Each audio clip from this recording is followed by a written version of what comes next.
E aí, pessoal, aulinha 2 aí de propriedades coligativas, agora falando realmente das propriedades, né? Elas são 3 nessa aula: tonoscopia, ebullioscopia e acrioscopia. E tem a quarta propriedade, que é a osmose, que a biologia fala muito bem com vocês lá. Antes de mais nada, isso que eu botei aqui em vermelho, eu acho que é fundamental para você responder questões sobre propriedades coligativas. Elas independem da natureza do soluto. O que eu quero dizer com isso? Não importa se o soluto é um composto molecular ou se ele é um composto iônico. Não faz diferença. A única coisa que afeta as propriedades coligativas é a concentração. Então a gente põe assim, ó, as propriedades coligativas não dependem da natureza do soluto. Se é molecular, se é iônico, se é nada disso. E sim da concentração de partículas em solução. Vocês vão entender isso nesse pedaço aqui. Olha aqui, pessoal, eu tenho água, bolinhas brancas, tenho água e sal, bolinhas brancas com pretas, tá? Bolinha pretinha é o sal. Quando eu tenho só água, vamos dizer assim, as moléculas superficiais da água começam a ganhar energia do ambiente e elas conseguem evaporar. Consequentemente, as moléculas da segunda camada de água conseguem fazer o mesmo processo e, consequentemente, a terceira camada e por aí vai. E com isso eu vou sofrendo o processo de evaporação e a quantidade de vapor formada aqui é gigante. Em contrapartida, quando eu tenho água e sal, as moléculas de água aqui superficiais até conseguem evaporar. Mas quando a segunda camada tenta fazer o mesmo processo, o sal impede fisicamente, olha. E aí a quantidade de vapor formado aqui vai ser bem menor. Consequentemente, a pressão de vapor que era alta, quando eu tinha muita evaporação, agora ela é uma pressão de vapor menor, porque eu tenho menos evaporação. Então o que aconteceu? Só de eu jogar sal na água, eu fiz com que a pressão de vapor dela diminuísse, porque eu diminuí a taxa de evaporação. Isso se chama tonoscopia. Então, tonoscopia é a redução da pressão de vapor de um solvente pela adição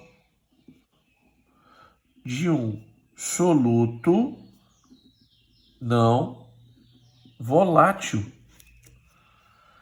Isso aqui, pessoal, ocorre porque ao dissolver, por exemplo, o sal na água, você está criando interações intermoleculares mais fortes.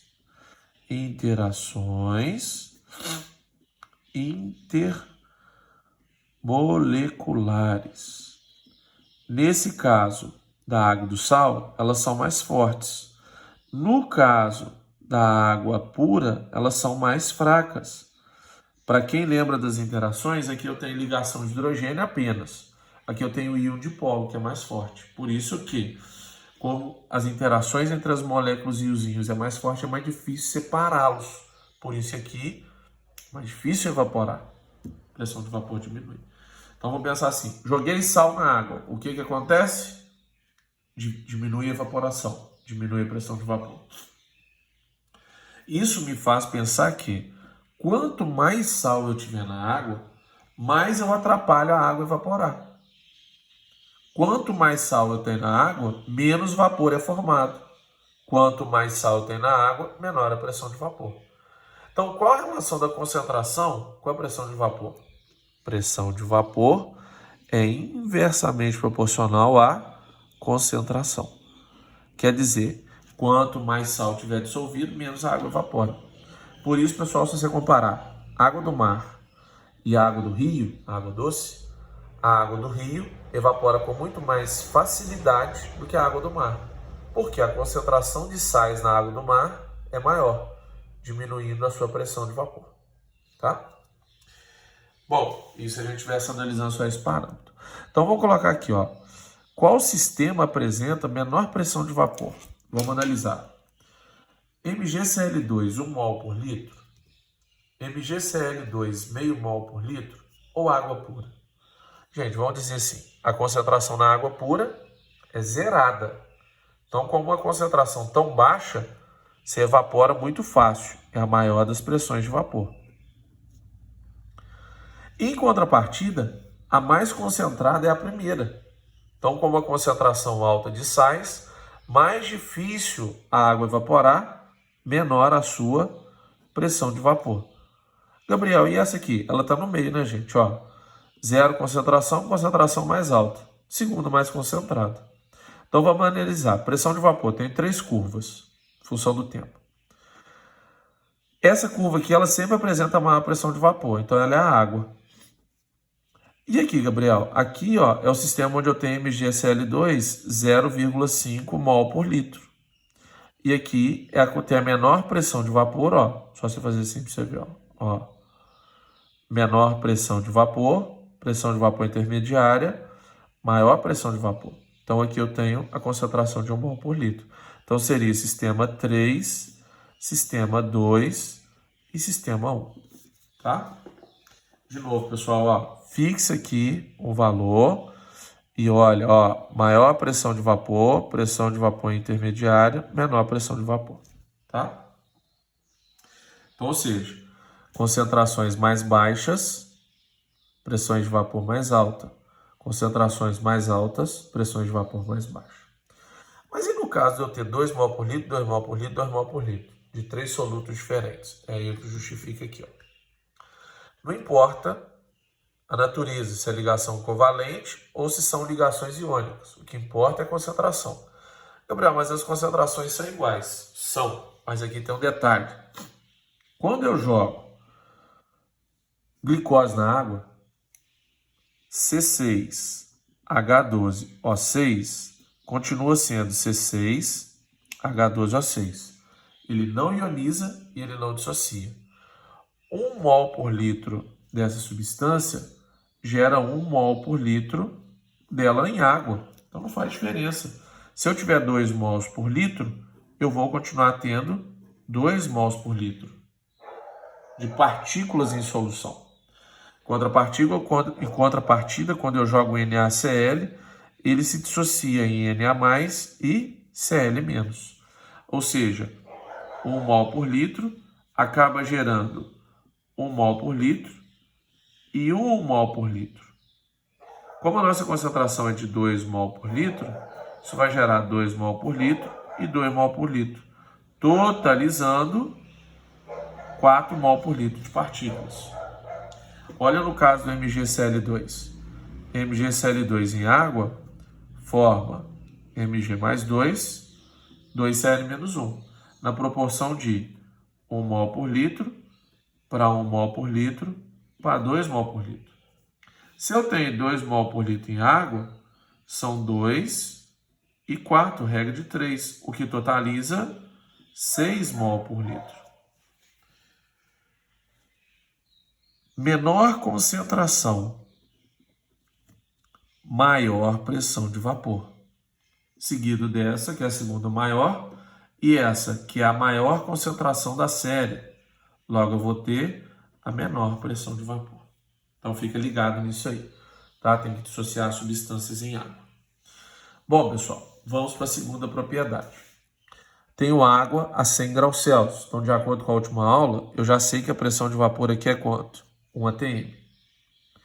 Eu acabei de descobrir que se eu jogar sal na água, o que acontece com a pressão de vapor? Ela diminui. Então, vamos botar aqui 0,8 atm. Quando eu tinha só água a 100 graus Celsius e 1 atm, a água estava em ebulição. Agora ela não está mais, ó. Por quê? Apesar de estar em 100 graus Celsius, a pressão de vapor não é igual à pressão atmosférica. Então a ebulição para. Faz esse teste aí, põe a água para ferver, na hora que ela estiver fervendo, joga sal. Você vai ver que a ebulição para na hora. Por quê? Você diminuiu a pressão de vapor, você fez uma tonoscopia. O que eu preciso para isso entrar em ebulição? Aquecer. Então eu vou tirar de 100 graus Celsius e vou levar lá para 130. A pressão de vapor sobe. Quando eu chego em 130, por exemplo, tá, pessoal? Voltou para 1 atm. Opa, se voltou para 1 atm, o sistema voltou a entrar em ebulição. Então, o que acontece?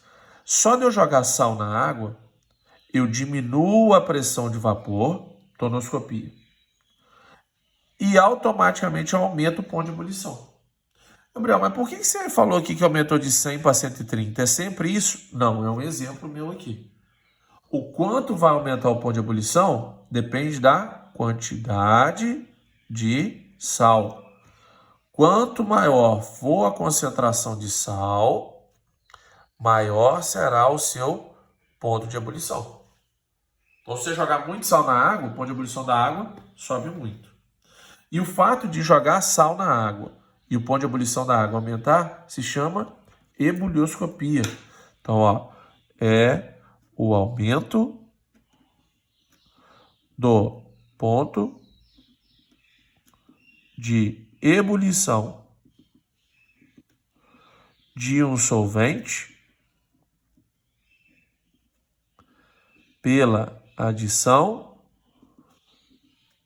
de um soluto não volátil. Tá?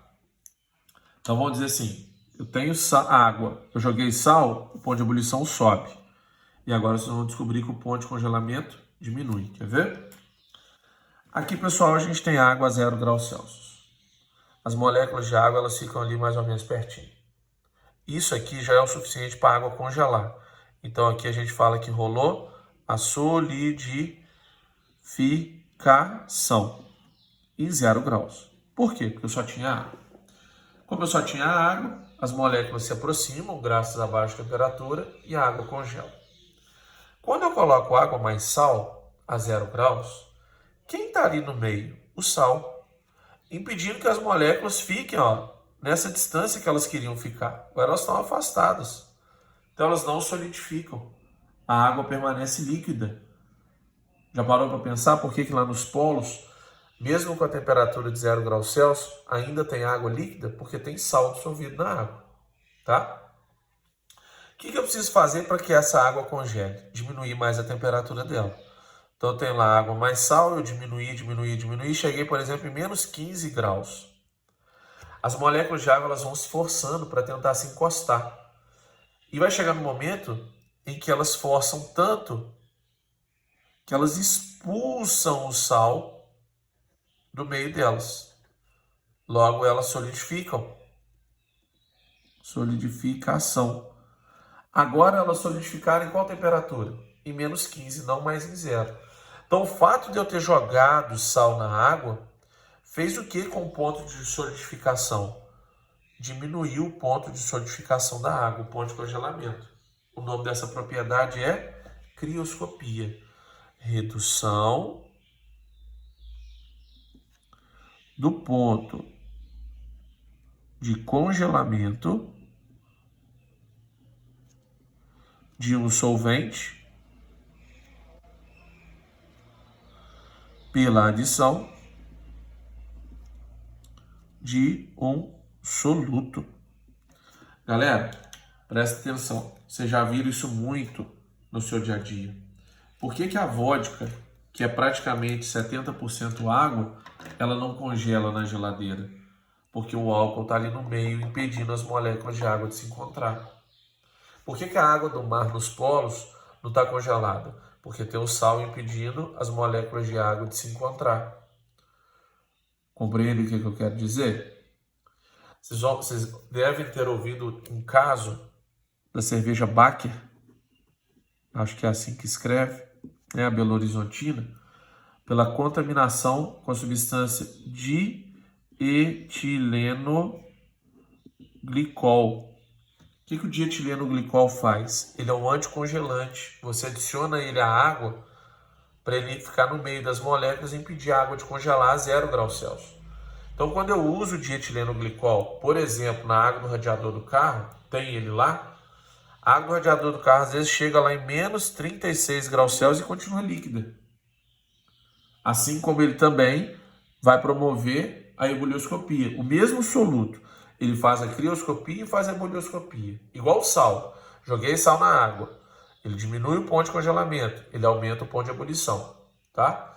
O dietileno glicol, ele faz uma redução maior do ponto e um aumento muito grande do ponto de ebulição e uma redução maior do ponto de congelamento. Ele era utilizado para resfriar os tanques de fermentação da cerveja na BAC. Então você passava lá por dentro dos tanques, água a menos 30, menos 36, depende da quantidade, né? Que é uma mistura bem refrigerante. Então a água com dietileno glicol corria por dentro dos canos, dentro do tanque de fermentação, diminuindo a temperatura da fermentação enquanto estava rolando a produção de cerveja. O cano furou, microfuro, deixou o etileno glicol vazar para a cerveja e ele é tóxico. E aí a galera bebeu a cerveja da BAC com essa substância, acabou se contaminando lá e teve alguns óbitos e tudo mais, tá? Só em uma aplicação, ó, era a crioscopia sendo usada pela BAC para resfriar a cerveja com mais eficiência e produzir mais. Só que eles usaram uma substância que é proibida pelo Ministério aí, acho que da Saúde, da Agricultura, não sei. Certo? Hoje, na verdade, o que sempre foi sugerido pelas agências governamentais é que se usasse água mais sal. A temperatura de congelamento não seria tão baixa, mas ainda assim atuaria da forma que era necessário. Bom, pessoal, é isso. Então, aí as propriedades coligativas. E qualquer coisa, só entrar em contato. Tamo junto, bons estudos.